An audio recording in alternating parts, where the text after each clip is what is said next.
Assalamualaikum warahmatullahi wabarakatuh. Di sini kami akan mempresentasikan tentang arsitektur dan organisasi komputer dukungan sistem operasi. Saya sebagai moderator Sultana Tianta dan rekan-rekan saya Siti Khofijah, Maulidah Harnis Regar, dan Muhammad Sahrial Lubis.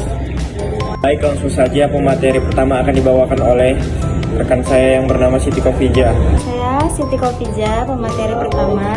Di sini saya akan menjelaskan tentang arsitektur dan organisasi komputer, dukungan sistem operasi, membahas tentang bagaimana sistem operasi berinteraksi dan memanfaatkan arsitektur dan organisasi perangkat keras komputer untuk menjalankan fungsinya secara efisien. Yang pertama, ada pengertian dari arsitektur. Bayangkan sebuah bangunan. Arsitektur bangunan merancang bagaimana ruangan-ruangan tersusun, bagaimana listrik dan air dialirkan, serta bagaimana orang bergerak di dalamnya agar bangunan itu berfungsi dengan baik. Nah, arsitektur komputer itu seperti cetak biru atau rancangan dasar dari sebuah komputer. Ia menjelaskan bagaimana komponen-komponen utama komputer seperti CPU, memori, dan perangkat saling terhubung dan berkomunikasi. Lalu bagaimana data dan instruksi diproses dan disimpan. Bagaimana komputer secara keseluruhan bekerja untuk menjalankan program.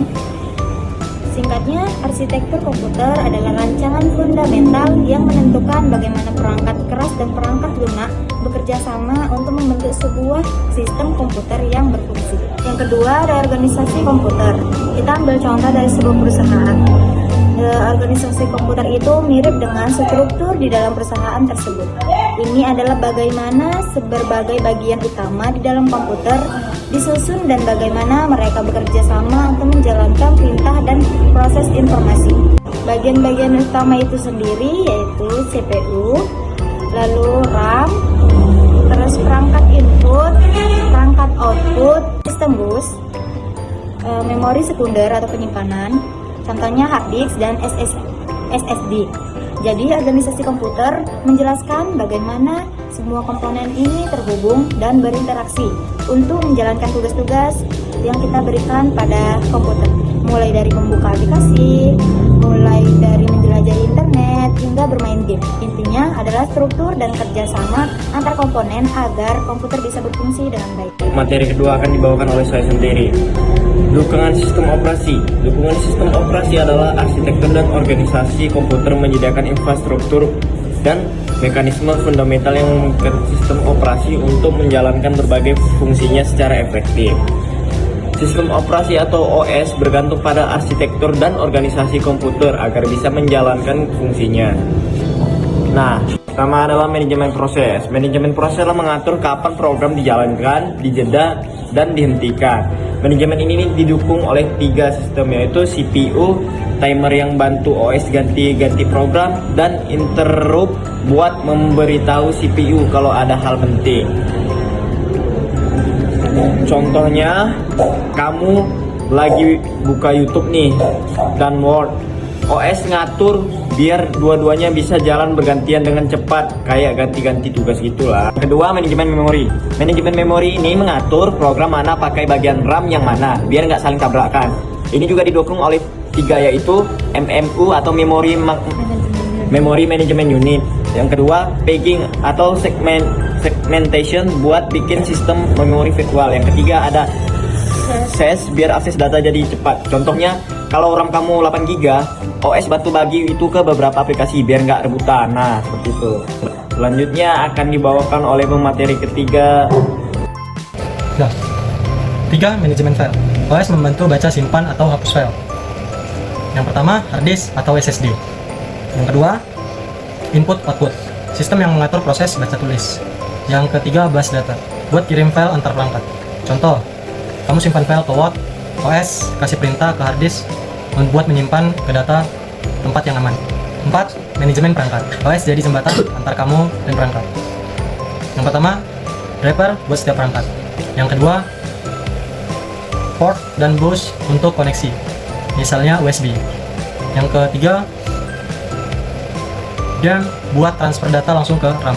Contoh, saat kamu klik mouse, OS membantu teruskan klik ke aplikasi, dibantu oleh driver atau perangkat kerasnya. 5. Keamanan dan proteksi. OS melindungi data dari sistem, gangguan, atau orang lain. 1. Mode kernel. User supaya program tidak bisa sembarangan access sistem lainnya. 2. Proteksi. Memori biar aplikasi tidak gangguan aplikasi lain. Contoh, OS tidak memberitahu program bisa mengacak-acak sistem, jadi komputer atau laptop kita tetap menjadi aman. 6. Manajemen jaringan. OS bantu komputer kamu terhubung ke internet atau komputer lainnya. 1. Kartu jaringan, LAN atau WiFi. Yang kedua, interpret jaringan untuk merespon cepat. Yang ketiga, buffer untuk tampung data sementara. Contoh, saat kamu buka YouTube, OS bantu terima data video internet dengan sangat lancar. Selanjutnya materi keempat akan dibawakan oleh Maulida Agni Sirega. Di sini membacakan pemateri keempat. Fitur arsitektur pendukung sistem operasi modern. Mode dual. Pemisahan eksekusi kode menjadi mode user dan kernel untuk keamanan sistem. MMU atau Memory Management Unit. Mengelola translasi alamat virtual ke fisik, mendukung memori virtual. Proteksi memori. Mencegah akses memori tidak sah antar proses. Change memory. Mempercepat akses data dengan L1 sampai L3 change. Instruksi preference. Instruksi khusus yang hanya dapat dieksekusi dalam mode kernel. Kesimpulan, arsitektur dan organisasi komputer merupakan fondasi penting dalam mengembang sistem operasi dengan memahami arsitektur dan organisasi komputer. Sistem operasi dapat berjalan dengan efektif dan efisien, serta mengelola sumber daya komputer dengan baik. 1. Arsitektur komputer mempengaruhi desain dan implementasi sistem operasi. 2.